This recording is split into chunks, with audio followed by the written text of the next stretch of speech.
Anxin langsung menyemprot seisi rumah, dan Ling Yu malah mengerjai Anxin dengan memogram kecoa di ponselnya. Ternyata Anxin juga sama takutnya seperti Ling Yu. Cerita berpindah ke perusahaan Yue. Di sana para karyawan percaya bahwa CEO mereka sudah mati, dan mereka pun khawatir bagaimana nasib mereka nantinya. Pada saat Anxin pulang bekerja dan hampir sampai ke rumahnya, ia melihat ada sebuah poster yang ditempel untuk seekor anjing yang hilang. Hal tersebut membuat Anxin terinspirasi untuk membuat poster hilangnya Ling Yu agar pria tersebut dapat kembali lagi ke rumahnya. Setelah sampai di rumah, Anxin pun sibuk mengambil foto Ling Yu untuk poster kehilangan tersebut. Akhirnya membuat Ling Yu merebut ponselnya dan membuat Anxin terjatuh di pangkuan Ling Yu. Ling Yu memegang tangan Anxin dan bertanya apakah Anxin menginginkannya pergi. Listrik pun padam di saat yang bersamaan setelah Ling Yu mengajukan pertanyaan tersebut kepada Anxin. Tanpa disengaja Ling Yu melihat Anxin yang memakai gelang, dan Ling Yu malah mengejek gelang Anxin tersebut. Padahal gelang itu adalah gelang yang diberikan oleh kakaknya untuk bisa menghalangi datangnya mimpi buruk. Akhirnya Anxin pun mengingat kembali memori bersama kakaknya dulu yang membuat Anxin menjadi termenung.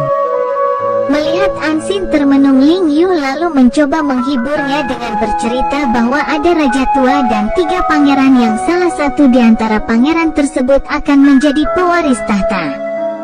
Pangeran ketiga sudah dahulu menyerah karena sadar akan dirinya yang lemah, dan tersisalah 2 pangeran lagi. 2 pangeran itu yaitu pangeran pertama dan pangeran kedua. Mereka melakukan sebuah pertarungan untuk memperebutkan tahta tersebut. Di saat pertarungan itu terjadi, pangeran kedua merasa ragu untuk mengalahkan pangeran pertama. Akhirnya pangeran pertama pun menang dari pertarungan dengan pangeran kedua karena memanfaatkan keraguan yang ada pada pangeran kedua tersebut.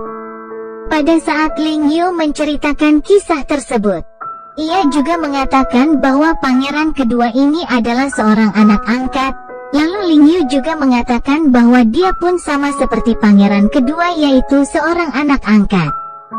Di sisi lain, ayah Ling Yu didesak oleh rekan perusahaannya untuk segera mengisi jabatan presiden Ling Yu yang kosong. Tetapi ayah Ling Yu tidak terima dengan apa yang disarankan oleh rekannya itu.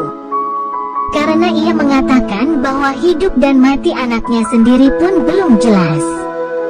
Tetapi mereka sudah memikirkan hal tersebut, dan ia pun menjadi teringat pada saat ini kecil yang selalu menyembunyikan penderitaannya. Pada keesokannya di pagi hari, Anxin merasa kesal karena Ling Yu menghilangkan sikat giginya.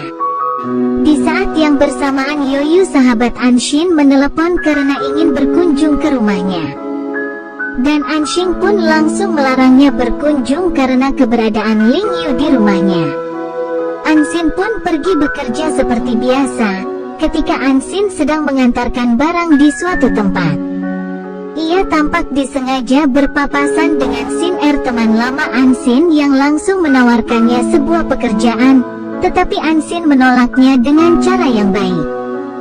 Di rumah Anxin, Ling Yu tanpa sengaja merusak keran air, dan ia pun langsung berusaha memperbaikinya. Tetapi saat keran air itu belum benar-benar bagus kembali, ia malah meninggalkannya tidur. Dan pada saat tidur itu, Ling Yu bermimpi didorong oleh Ling Feng ke dalam kolam yang membuat Ling Yu menjadi terbangun.